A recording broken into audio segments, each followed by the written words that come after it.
Camp gets underway. First practice in West Virginia Saturday. Let me ask you this. As training camp, as we start hearing stuff, what do you need to hear to feel good about the Browns? And then I'll also ask you, what, if you hear this, you're like, ooh, this is not good.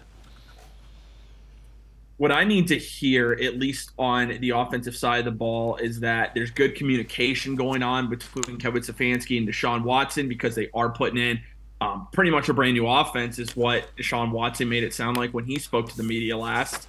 So I need to hear that. What would concern me is if they're having a lot of issues with communication, getting guys lined up.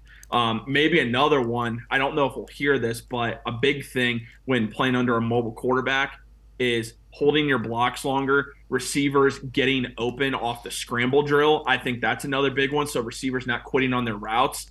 If you hear anything like that, that is definitely a little concerning. And then on the defensive side, what I need to hear, just that everyone is picking up Jim Schwartz's defense quickly and the way that he is running the defense.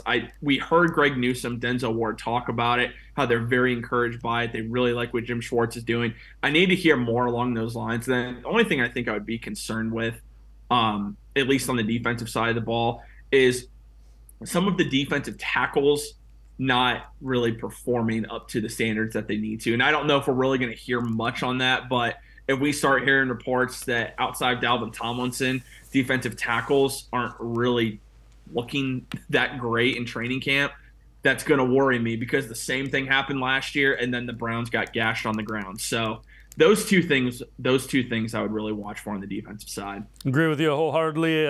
Want to hear how much fun the defense is having playing in Jim Schwartz's system. We heard it, and if we continue to hear that, I think good things are ahead for this defense.